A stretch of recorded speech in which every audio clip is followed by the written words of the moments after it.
matter of the question is rather or not if we ourselves are strong. And it is for this that I have questioned about the current day and age that we are living in, of that of the entire people. And if we ourselves have truly become weak and pathetic. I question this because I want to know the answer between the fine line between strength and courage. If we ourselves are brave or are we cowards? Because one thing is certain, we are broken human beings. Not only that, but we are a broken people, indeed. And sure, we may be broken, but it doesn't mean we can regain what we have lost. We may be broken, lost, and have forgotten our roots, traditions, and culture, but it doesn't mean that we can regain what we have lost. We may have forsaken everything that we are of the entire people, but it doesn't mean that we can easily forget within the times of weakness and within the times of decadence. Whenever there is weakness, there is strength waiting for those capable individuals to rise. And where there may be weakness and decadence, there are those who will uphold our traditions, our culture, and our overall people, and respect the old ways, and never allow it to be forgotten. The knowledge and wisdom is buried somewhere out there, and to how we find it rests upon us, to how we rediscover what we have lost. It is up to us, capable individuals as human beings, to rediscover what we have lost within a time of weakness, within an age in which comfort and luxuries have become more prized than our ancient wisdom, knowledge, our overall culture. We live within those times in which we ourselves have neglected what we are of the entire people.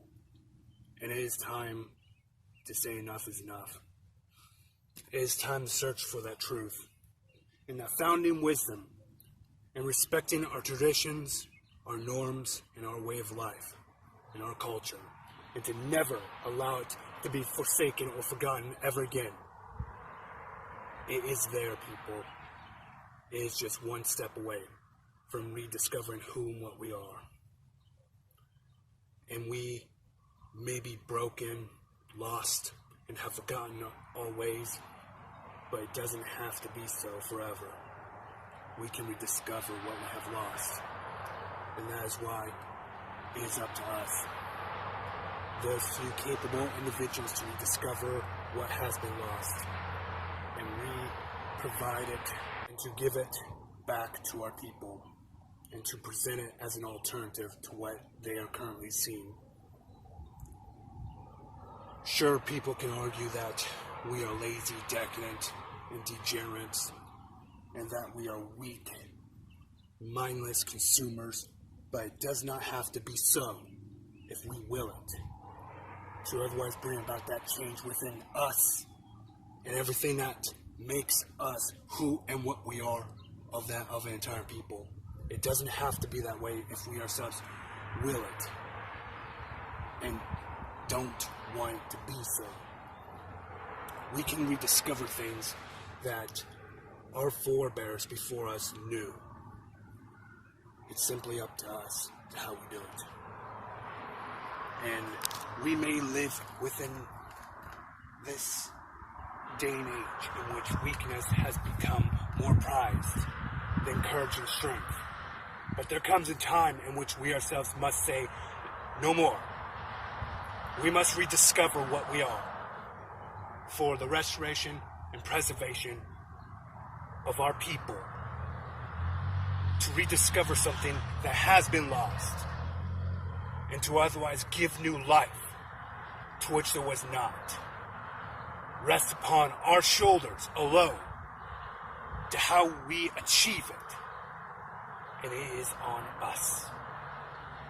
Like it or not, we make the choices that will precede our future, that will give new life to where there's not. This is our doing. If we ourselves choose to otherwise rediscover something that needs to be discovered, founded, and represented to the general population as an alternative to what they are currently seeing. Even the weakest among us can easily become strong. Courage is the backbone to a strong civilization, a strong tribe that lies the foundings for something that will evolve and grow and otherwise prosper. All it takes is courage and strength. The question is, do you have it? Or are you simply a weak, decadent person who has no inner will to fight for something that's rightfully yours?